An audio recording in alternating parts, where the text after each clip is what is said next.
The bishop knocked on our door on a Wednesday afternoon in October. I knew before my father opened it. I knew the way you know a thing you have been dreading for so long that the dread has become a kind of preparation. Your body has already rehearsed the moment so many times that when it finally arrives, it feels less like a surprise than like the end of a long and exhausting wait. I was in the kitchen. I heard the knock. I heard my father's footsteps crossing the front room. I heard the door open. And in the 3 seconds between that sound and the sound of voices, I went upstairs, reached under the loose board beneath my bed, and closed my hand around the phone that had been hidden there for 14 months. It was too late. I already knew it was too late. I held it anyway. The way you hold something you are about to lose for the last time. My name is Sarah. I was 21 years old, and the smartphone hidden under my floorboard was the most dangerous thing I had ever owned, and the most honest thing I had ever done. Let me take you back to the beginning. Not to the phone, but to the question that made the phone necessary. Because the phone was never really about the phone. It was about something that had been building inside me for years. Something that had no acceptable outlet in the world I was living in.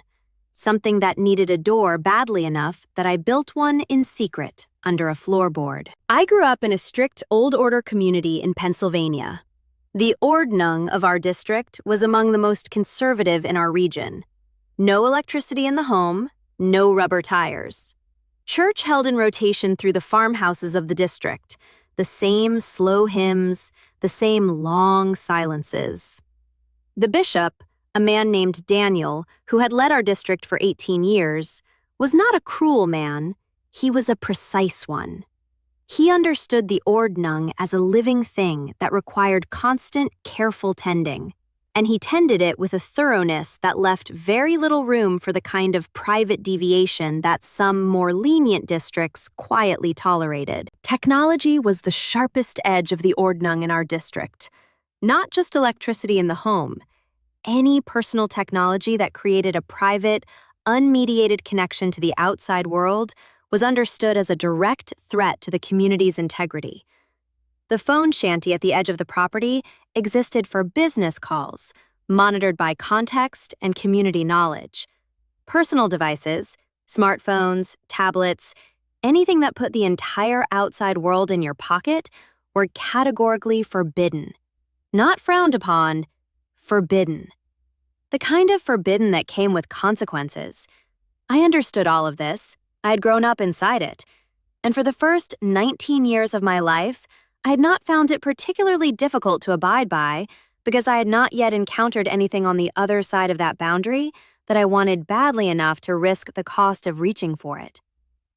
Then my cousin came to visit from a neighboring district. Her district was less conservative than ours. One of those communities where the lines had been drawn in slightly different places, where certain accommodations to the modern world had been made that our bishop would never have permitted. She stayed with us for 2 weeks that summer, and on the 3rd day I walked into the barn and found her sitting on a hay bale with a small phone in her hand, earbuds in, watching something with an expression of complete absorption that I had never seen on anyone's face before. She looked up when she heard me come in. She did not look guilty.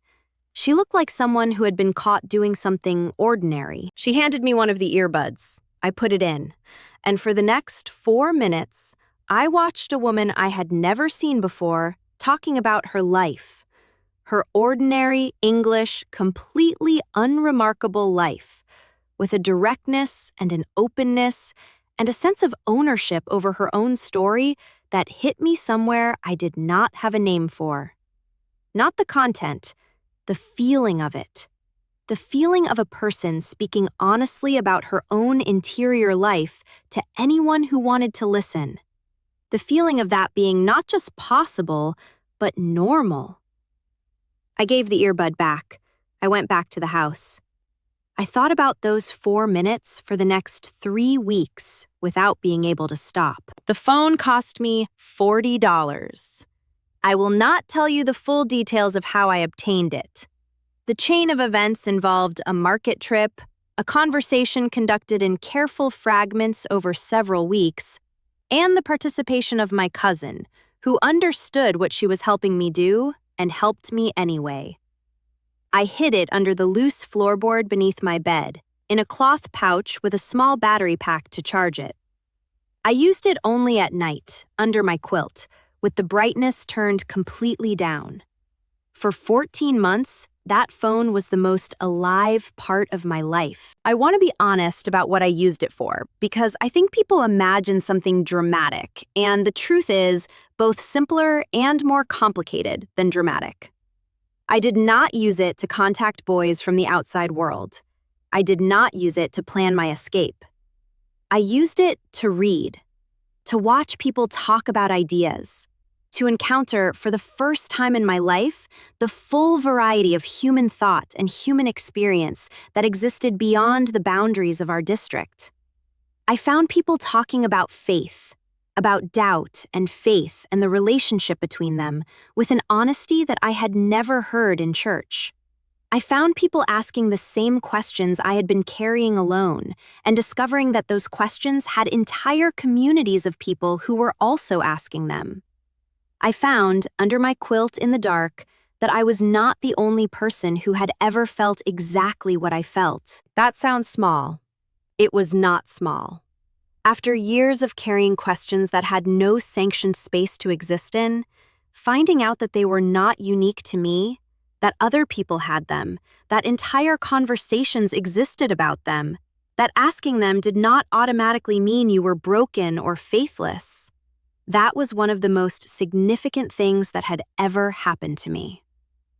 The phone did not give me answers. It gave me company in the questions. And that company was worth more than I can easily say. The bishop found out on a Wednesday in October of my second year of owning it. I never knew exactly how. Our community was small and tight, and the movement of information through it was a thing I had always known about but underestimated. Someone had seen something, a light under my door at an unusual hour, a glimpse of something that was not quite right, a piece of information that traveled the quiet, invisible channels of community knowledge until it reached the right ears. The bishop's knock on a Wednesday afternoon was the end of a chain I had not known was forming. He came into the front room with the deacon. My father sat across from them, with the particular stillness I recognized from the night the bishop had come about my brother years earlier. The stillness of a man who loves his family and is about to have that love tested by something he did not see coming. My mother sat beside him. I came downstairs with the phone in my hand because there was no point in hiding it anymore. I placed it on the table. The bishop looked at it for a moment. Then he looked at me. He asked how long. I said 14 months. He asked what I had used it for. I told him the truth. Reading, watching, learning. I did not minimize it, and I did not embellish it. He listened without interrupting. When I finished, he was quiet for a long time. What he said next surprised me. He did not begin with the Ordnung. He did not begin with consequences. He asked me, and I have thought about this question every day since. He asked me what I had been looking for. I sat with that for a moment, and then I said the truest thing I had said out loud in years. I said, I had been looking for evidence that my questions were real, that other people had them, that asking them did not mean something was wrong with me. Another silence. Then he said, and those questions, Sarah, did you find the answers you were looking for? I said, I found that the questions were worth asking. He nodded once, just once, and then he said what needed to be said about the Ordnung and the community and the consequences that were required. A period of increased accountability, a confession before the church. The phone surrendered, which I had already surrendered by placing it on the table. The path to restoration, which was available to me if I chose to walk it. I chose to walk it.